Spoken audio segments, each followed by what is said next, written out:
Welcome back, everybody, to the Cyclonic Thrift channel. We've got another fun deck tech for you guys with a new commander out of the new Lost Caverns of Ixalan set that just came out, and that commander is the Mycotyrant. It's a black and a green Golgari for legendary creature Elder Fungus. It has trample, and its power and toughness are each equal to the number of creatures you control that are fungi and or saplings. So immediately, right, we're thinking Fungus Tribal, Sapling Tribal, or Typal, excuse me. Ways to get a ton of sapling tokens out at the same time, make this guy massive. He's already got trample. We're looking to absolutely destroy people. We're going big with the Mycotyrant. We're going wide with all our tokens. It's kind of a best of both worlds situation. But not only is it going to get bigger as we create tokens outside of it, it itself can also create those tokens. As evidenced by the second ability here, at the beginning of your end step, you create X 1/1 black fungus creature tokens with this creature can't block, where X is the number of times you descended this turn. And by descended, they mean you descend each time a permanent card is put into your graveyard from anywhere. So you've got a creature dying, you've got a permanent card being milled from your library, whatever the case. And so, like I said, we're going to be focused on fungi, sapling, typal, getting a ton of these creatures out. We want to get our commander out early, we want to mill cards, we want to sacrifice our creatures, we want to descend as many times as possible, and we're just hoping to overrun our opponents with value. And let's get into some cards now that'll help us do that. So the first card to start us off is the Tuat Tongue Thallid. It's 1 green for a creature fungus. Ding, ding, ding, and it's a 1/1. And when it dies, you create a 1/1 green sapling creature token. So right off the bat, right, that death trigger gets us a sapling. It kind of creates us a net 0 in terms of losing the creature, losing a fungus but gaining a sapling. But we also have so many ways to sacrifice our own creatures in this deck, so we're going to be able to control that death trigger depending on what we want to use it for. The second card is Spore Thallid. It's 1 and a green for a creature fungus. Ding, ding, ding for a 2/2. Each other creature you control that's a fungus or sapling gets +1/+1. So yeah, just a way to buff all of our tokens. Buffs our commander as well. It is a fungus, so it fits into the theme. Just a really high-powered card for a really low mana cost. And then finally we've got Spor Mound. It's 3 and 2 green for a creature fungus 3/3. It has landfall. Whenever land enters the battlefield under your control, you create a 1/1 green sapling creature token. So yeah, landfall, generating those creatures. The rate can be super good, especially in a green deck. We'll be ramping pretty hard, so this will be really helpful. And spoiler alert, this is going to come around a little bit later when we talk about the Thrift Pick of this deck. So don't let this one slip out of your mind quite yet. And now I want to talk a little bit about the mill part of this deck. Right, we want to be able to interact with our graveyard. We want to obviously put a lot of permanents into our graveyard, but we want to be able to do it in a controlled way. Right, we're not just losing all of those cards as soon as they go in. We want to have access to them. So I want to talk about a few cards here that will help us to fill our graveyard, but also, have some control about what happens to those cards once they get there. So the first is Millikin. It's 2 mana for an artifact creature construct. It's tap it, mill a card, add a mana. It's ramp and mill in the same breath. It's perfect for this deck. Second card here is Perpetual Timepiece. It's 2 mana for an artifact. You tap it to put the top 2 cards of your library into your graveyard. And then you pay 2 and exile it, and you shuffle any number of target cards from your graveyard into your library. So obviously the repeatable mill, super helpful.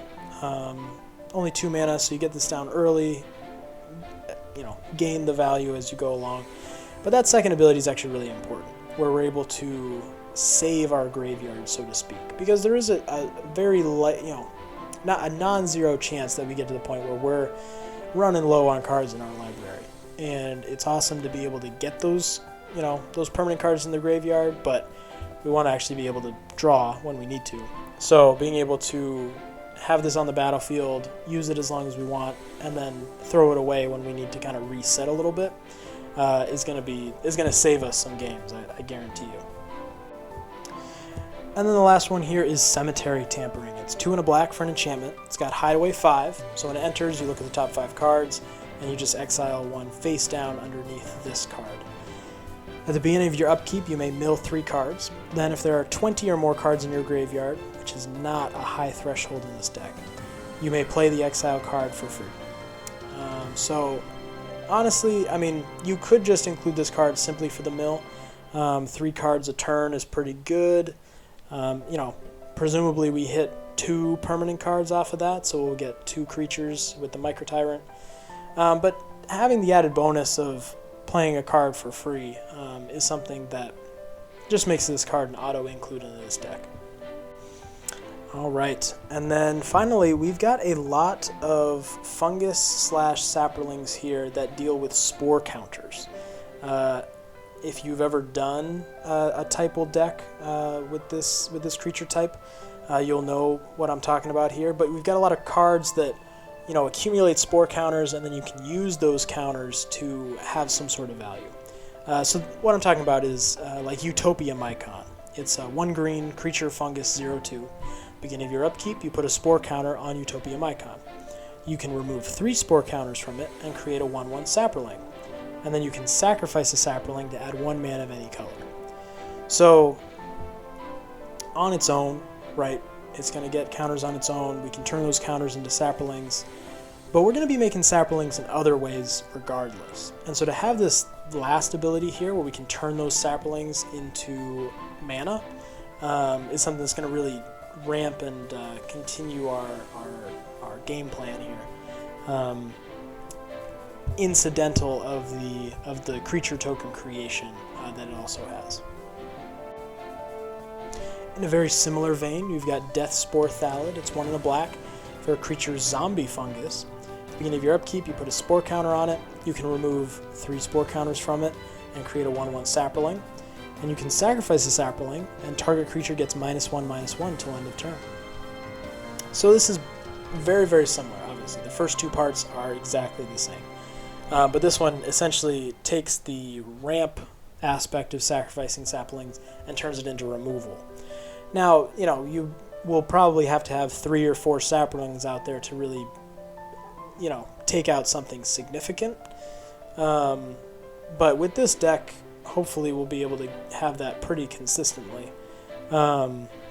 And to be able to just have removal on a stick like this is something that'll be really helpful.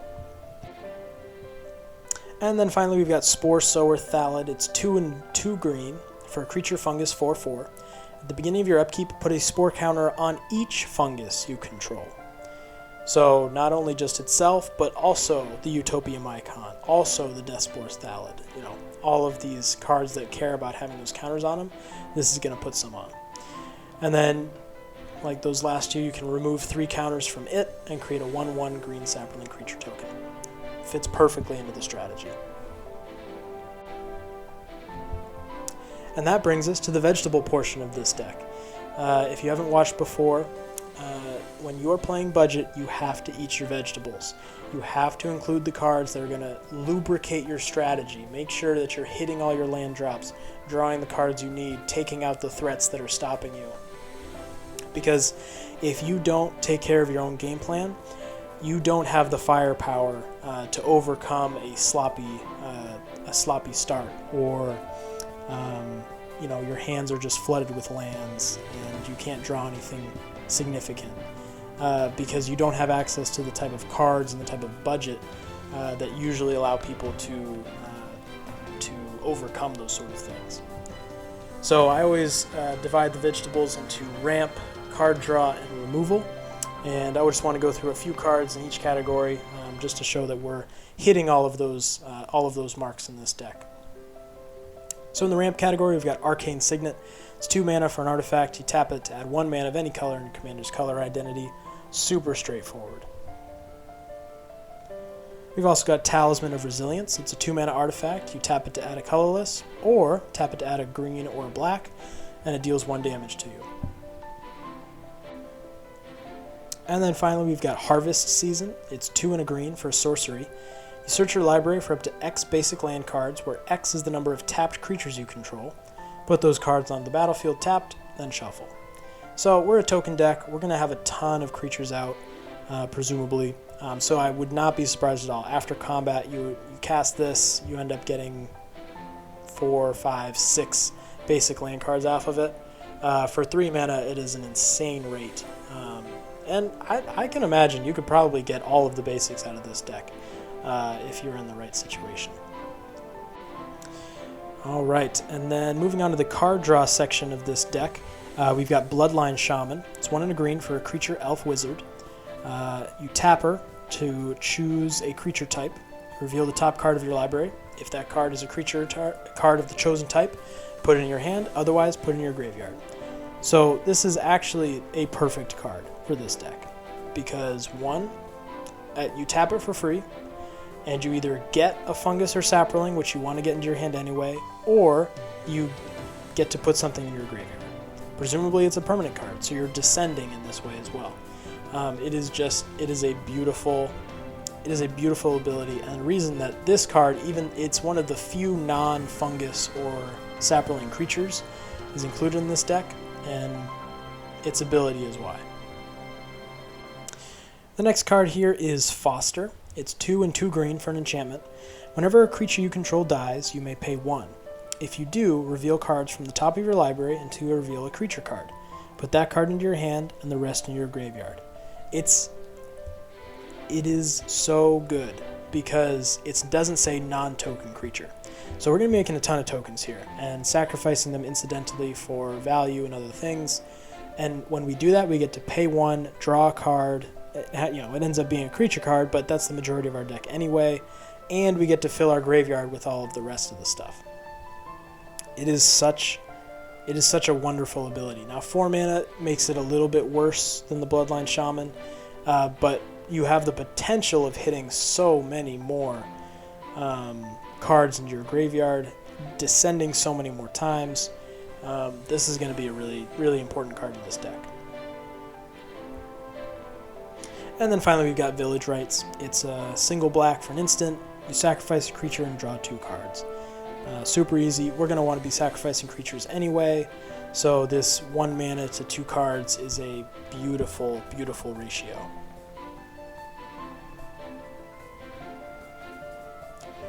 And then finally we've got the removal section of this deck tech. The first is Canker Bloom. It's 1 and a green for a creature Phyrexian fungus. Ding ding ding. You pay 1 and sacrifice it, and you get to choose one. You can destroy an artifact, you can destroy an enchantment, or you can proliferate. So obviously it's in the removal category for the artifact enchantment removal. It's super viable. You get it down early, it's a bit of a loaded gun. It's only 1 mana to sacrifice it. When we sacrifice it, we get in the graveyard, so we're descending. It's a beautiful card. But the Proliferate is also a very interesting ability in this deck because we've got so many of those creatures that have Spore Counters, and we can proliferate those Spore Counters. And you'll notice in some of the other cards in this deck that we have a bit of a, not significant, but a bit of a Proliferate sub-theme, and this is one of those cards that fits into that vein. The next card is Drown in Filth. It's black and a green for sorcery. You choose target creature, then put the top 4 cards of your library into your graveyard. Then that creature gets -1/-1 until end of turn for each land card in your graveyard. So again, we're going to be absolutely dumping things into our graveyard all game long. We're going to have a ton of lands in there, just incidentally. And so we're going to be able to hit some significant stuff with this card. It's a 2 mana, destroy target creature, gets around indestructible, which is really nice. But it also mills us, right? So we could also potentially get more descend triggers off of this. So for 2 mana, we're getting a lot of value out of this. And then finally, we've got Mycotyrant Spore Tender. It's 3 and a green for a creature fungus. Ding, ding, ding. It's a 4/1. And when it enters the battlefield, destroy up to 1 target artifact or enchantment. So it's a Reclamation Sage for Fungus Tribal, Typal, excuse me. It's a 4/1, so we can swing in however we want. 1 damage, so we could, we can block when we want it, have it have it die, descend again, get that into the graveyard. But the Enter the Battlefield ability will be really nice. And that brings us to our Thrift Pick of the deck. Again, for those who haven't watched before, the Thrift Pick is not the card that I think is the best in the deck. It is the card that I am most excited to play. Now, sometimes those line up, but sometimes they don't, so I just want to clarify that. But the card for this one is Life and Limb. It's 3 and a green for an enchantment. All forests and all saplings are 1/1 green sapling creatures and forest lands, in addition to their other types. And they're affected by summoning sickness. So, yeah, right off the bat, very cool. You turn all of your saplings into forests. You know, as long as you're not summoning sick, you can tap them for mana. It's a way of ramping in this deck. With, you know, we're going wide, where we can really blow out certain turns depending on when and how we play this. But what I'm really excited for is its combination with a card we've already mentioned. And I told you to not forget about Spor Mound quite yet, because Spor Mound, if you remember, says whenever a land enters the battlefield under your control, you create a 1/1 green sapling creature token. Well, interesting. With Life and Limb, all saplings are forest lands. So, if you have both of these cards out, and either one, you either play a land, or you create a sapling of some kind, right? Maybe removing 3 Spore Counters from Spore Thallid or something. You're creating a, you know, we'll go with the land, right? You're playing a land, which triggers Spor Mound, which creates a green sapling. But that sapling, because of Life and Limb, is also a forest land. So it triggers Spor Mound again. So it creates an infinite loop of saplings and lands. So you can do this however you want. You know, you make an infinite amount of forests, infinite amount of saplings. Now they all have summoning sickness, but what you can do is use these to make your commander infinitely big, right? Gets plus its power and toughness equal to the number of saplings. It has trample, so it turns into a one-shot kill for anybody, basically. Yeah, this is an awesome card, which I am super excited to see in play. Yeah, so Life and Limb, that's the Thrift Pick of the deck. Alright, that brings us to the end of today's deck tech. I hope you guys enjoyed. As always, if you thought of cards that I forgot, cards that you think are just perfect for this deck, feel free to shoot them in the comments section. Let us know what you think. Please give this video a like, and if you haven't already, please subscribe to the channel. And until next time, everybody, stay thrifty.